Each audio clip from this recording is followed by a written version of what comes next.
ओम शांति प्यारे भाई बहनों, आपका स्वागत है हमारे 7 दिन के साप्ताहिक कोर्स की श्रृंखला में। आज हम आपको बताने वाले हैं सर्वशास्त्र शिरोमणि श्रीमद् भगवद गीता का ज्ञानदाता कौन है।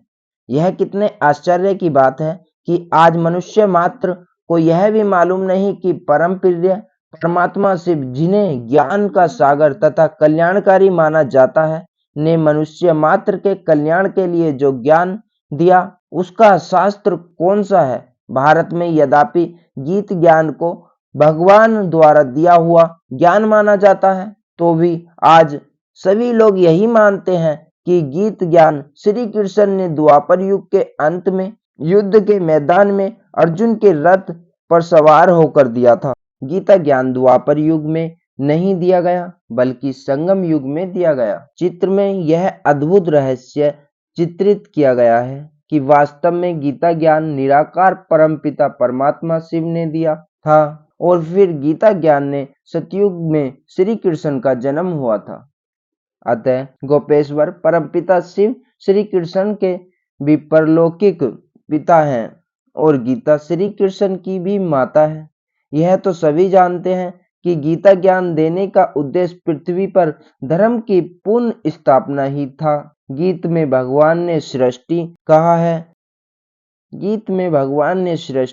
है कि मैं अधर्म का विनाश तथा सत्य धर्म की स्थापना ही अवतरित होगी। अतः भगवान के अवतरण होने तथा गीत ज्ञान देने के बाद तो धर्म की तथा देवी स्वभाव वाले संप्रदाय की पुनः स्थापना होनी चाहिए। परंतु सभी जानते और मानते हैं कि द्वापर युग के अंत में कलयुग ही शुरू हुआ, जिसमें तो धर्म की अधिक हानि हुई और मनुष्यों का स्वभाव तमो प्रधान अथवा असुरी ही हुआ। अतः जो लोग यह मानते हैं कि भगवान ने गीता ज्ञान द्वापर युग के अंत में दिया, उन्हें सोचना चाहिए कि क्या गीता ज्ञान देने और भगवान के अवतरित होने का यही फल हुआ। क्या गीता ज्ञान देने के बाद सोचना चाहिए कि क्या गीता ज्ञान देने और भगवान के अवतरित होने का यही फल हुआ।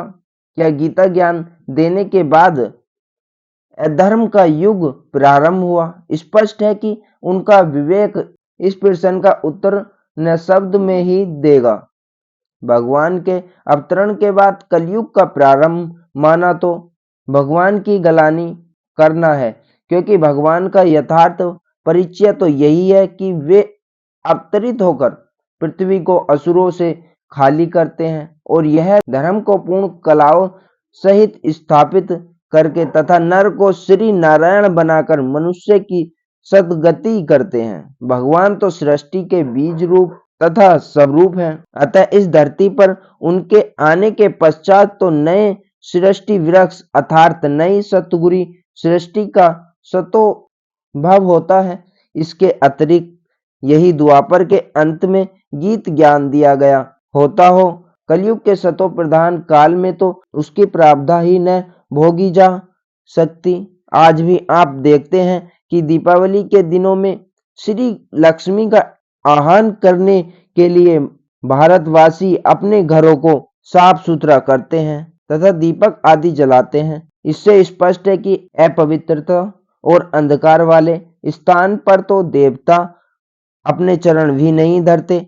अतः श्री कृष्ण का अर्थात लक्ष्मीपति श्री नारायण का जन्म द्वापर में मानना महान भूल है। उनका जन्म तो सतयुग में हुआ, जबकि सभी मित्र संबंधित तथा प्राकृतिक पदार्थ सतो प्रधान एवं दिव्य थे और सभी का आत्मा रूपी दीपक जगा हुआ था और सृष्टि में कोई भी मलेच्छा तथा कलेश न था। अतः उपयुक्त में स्पष्ट है कि न तो श्री कृष्ण ही द्वापर युग में हुए और न ही गीता ज्ञान द्वापर युग के अंत में दिया गया, बल्कि निराकार पतित पावन परमात्मा शिव ने कलयुग के अंत और सतयुग के आदि के संगम समय धर्म गलानी के समय ब्रह्मा तन में दिव्य जन्म लिया और गीत ज्ञान देकर सतयुग की तथा श्री कृष्ण श्री नारायण के स्वरूप की स्थापना की। श्री कृष्ण के तो अपने माता पिता शिक्षित थे